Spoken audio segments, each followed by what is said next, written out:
Hello, मैं श्रीमती प्याली आज कक्षा 5 की हिंदी पाठ्य पुस्तक उनमें से पाठ 5 बच्चों की कचहरी पढ़ाने के लिए प्रस्तुत हुई हूँ। बच्चों, इस कहानी के लेखक हैं श्री केशव चंद्र सेन जी। केशव चंद्र सेन जी का जन्म 19 नवंबर 1838 में हुआ था। इनके पिता का नाम प्यारे मोहन था और ये एक लेखक के साथ साथ प्रसिद्ध समाज सुधारक भी थे। स्त्रियों के उत्थान के लिए इन्होंने कई महत्वपूर्ण कदम उठाए थे। इनकी मृत्यु 8 जनवरी 1884 में कलकत्ता में ही हुआ था। अब पाठ शुरू करते हैं।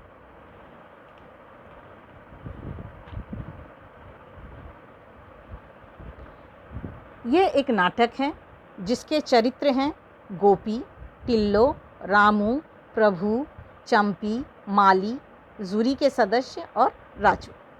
एक पेड़ के नीचे सब बच्चे जमा हैं, हल्ला गुल्ला हो रहा है, आपस में बातचीत करने की आवाज़ें आ रही हैं। तभी गोपी कहता है, भाई हल्ला गुल्ला बंद करो, जिस काम के लिए इकट्ठा हुए हो उस पर बात करो। रामू, सुनो, मैं कह रहा हूँ कि अपने अधिकारों के लिए हम लोग इकट्ठे होकर के ही आगे बढ़ सकते हैं। क्यों?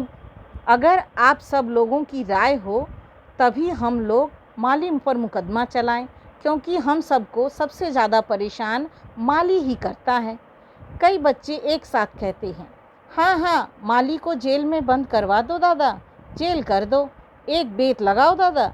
रामू सबको समझाते हुए कहता है, हर जगह बेंत से काम नहीं चलता। अगर आपकी राय हो तो उन पर मुकदमा चलाएं।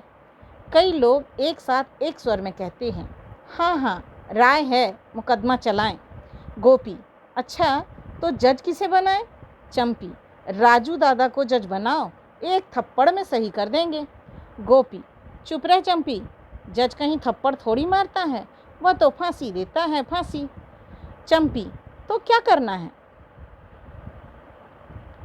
तभी टिल्लो कहता है, तब तो प्रभु भैया को जज बनाओ, इन्होंने तो गलती करने पर जमीन को उठाकर ज़मीन पे पटक दिया था, इनको कह दो तो यह फांसी भी लगा देंगे। गोपी, तू भी न टिल्लो, अरे जज फांसी थोड़े लगाने बैठता है, जज तो केवल हुक्म करता है, वह भी सोच समझ कर। प्रभु, यह समझने वाली बात है, इसलिए रम्मू दादा को जज बनाओ। क्यों, क्या कहते हो? सब, हाँ हाँ, बिल्कुल ठीक है। अगला दृश्य अदालत का दृश्य। रामू, ऑर्डर ऑर्डर, अदालत की कार्रवाई शुरू की जाए। टिल्लो देवी, आपको क्या कहना है? टिल्लो, रामू दादा, अरे नहीं नहीं जज साहब, बात यह हुई कि हमने मेले से एक गुड़िया खरीदी थी, उसके बालों में लगाने के लिए हमने बाग से गुलाब का केवल एक फूल तोड़ लिया था। इसके लिए माली ने हमको डांटा और कहा कि बाबूजी से शिकायत कर देंगे। यह अन्याय है जज साहब, बिल्कुल अन्याय। रामू, माली को अदालत में पेश किया जाए। राजू, गोविंद माली हाजिर है जज साहब। सब एक साथ कहते हैं, तो ये हैं जनाब। माली हैरान होते हुए, क्या बात है छोटे सरकार? रामू, क्या तुमने टिल्लो को अपनी गुड़िया के लिए केवल एक फूल तोड़ने पर डांटा था? माली, ना ही छोटे सरकार, बिटिया कली कली तोड़ के फेंकती रही तो हमने मना कह दिया। रामू हथौड़ा ठोकते हुए, मना कह दिया? अरे क्यों मना कर दिया? भाई बहुत सारे फूलों को बेकार में नहीं तोड़ना चाहिए, पर टिल्लो ने तो गुलाब का एक फूल ही तोड़ा और वह भी अपनी गुड़िया के बालों में लगाने के लिए। अब बताओ, बच्चे अगर फूलों से नहीं खेलेंगे तो और कौन खेलेगा? चंपी, जज साहब, हमने भी स्कूल से लौटते समय भूख लगने पर एक बार एक अमरूद तोड़ा था, बस उस पर हमको भी कहा था कि कान खिंचवाएंगे। गोपी, हाँ दादा, अरे नहीं नहीं जज साहब, हमको भी गोविंद माली ने बाबूजी से डांट खिलवाई थी। रामू, ऑर्डर ऑर्डर, मैं कहता हूँ मिस्टर गोपीनाथ, आप टिल्लो देवी के वकील की हैसियत से हैं कि आपको खुद भी कुछ शिकायत है? गोपी सक पकाकर, जी जी जी नहीं, जी हाँ, मुझे जो कहिए, जो समझिए, मैं तो वकील भी हूँ और फरियादी भी। जज साहब, केवल एक गुलाब और एक अमरूद पर डांट भी खाओ और शिकायत की धमकी भी सुनो, ये तो सरासर नाइंसाफ़ी है। सब बच्चे कहते हैं, गोविंद माली को सज़ा दी जाए। Ramu, order order. हाँ माली, तुमको क्या कहना है इस बारे में? माली कहता है, अब छोटे सरकार हम का कहें, बड़े सरकार हो जाएं फूल गिनत हैं, जब फूल गायब रहते हैं बड़े सरकार उनका हिसाब मांगत हैं। रामू, कुछ नहीं, तुम अब ये सब फिजूल की बातें कर रहे हो। चंपी, जज साहब, फल और फूल बच्चों के लिए नहीं तो क्या बूढ़े लोगों के लिए है? गोपी, माली झूठ बोलता है, बाबूजी तो कुछ नहीं कहते, यही जनाब हम लोगों पर अपनी साहबी जमाते हैं। Ramu, order order. क्या साहबी वाली बात सही है माली साहब? मेरा मतलब माली जी, क्या तुम्हारा कोई वकील है? माली, सरकार हमार कौन वकील है, जौन कहित हैं मान लेव तो मान लेव हैं, नहीं तो फिर यही समझी लेव कि हम झूठे कहित हैं। सब बच्चे एक साथ कहते हैं, हाँ हाँ झूठ है, बिल्कुल झूठ। रामू, अच्छी बात है, हर एक आदमी ने इनकी और टिल्लो देवी की बातें सुन ली हैं। अब जूरी की क्या राय है? जूरी, यहाँ जूरी से मतलब वो उन लोगों से है जो लोग जज के साथ बैठ करके उनके निर्णय देने में सहायता प्रदान करते हैं। उन सदस्यों के दल को जूरी कहा जाता है।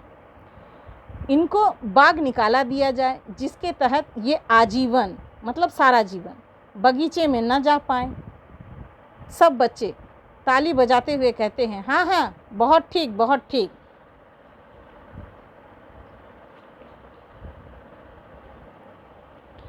तब रामू कहता है, नहीं, मेरी राय है कि जूरी ने बहुत सख्ती से काम लिया है, क्योंकि एक माली बाग के बिना नहीं रह सकता। ऐसा करना उसके लिए फांसी या काले पानी की सज़ा की तरह ही होगा।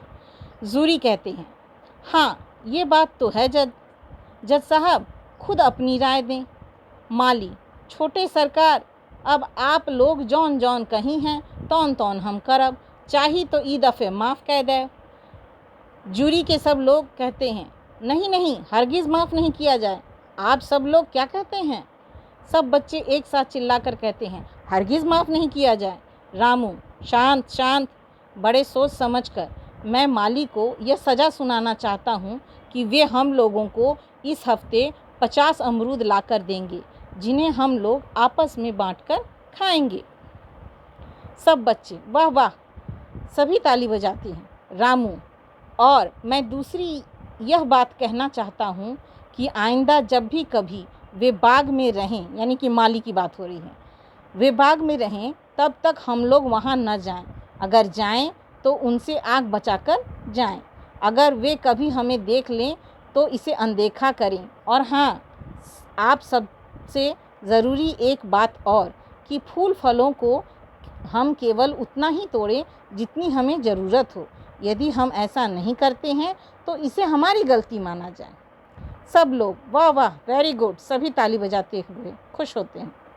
रामू कहता है, शांत, जी हाँ, इतवार को हम लोगों की छुट्टी रहती है, इसलिए मैं सप्ताह में केवल इतवार को जूरी द्वारा बाग निकाले की सज़ा को बरकरार रखता हूँ।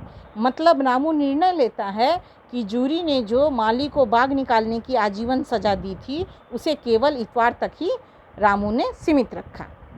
सब लोग बहुत अच्छा, वाह वाह। रामू कहता है, सब लोग बहुत खुश हैं माली दादा, आप भी खुश रहें कि आपको आजीवन बाग निकाले की सज़ा नहीं सुनाई गई। माली सांस खींचकर कहता है, का कहीं छोटे सरकार, जौन जौन बात हम का कहियो उत्तो हमरे लिए कच्ची फांसी है गई, और का कहीं। रामू, माली दादा को यह सज़ा फांसी न लगे इसके लिए हम सबको भी माली दादा, पेड़ पौधे और फूल फलों का ध्यान रखना होगा। क्या आप सब मेरी इस बात से सहमत हैं? सब लोग एक साथ कहते हैं, पूरी तरह से सहमत हैं। फिर तेज आवाज़ में सब जयकारा लगाते हुए कहते हैं, रामू दादा की जय, रामू दादा की जय। यह फैसला सुनकर माली दादा भी मुस्कुराते हैं और इसी के साथ नाटक का पर्दा गिर जाता है और नाटक समाप्त हो जाता है। आज यहीं तक, धन्यवाद।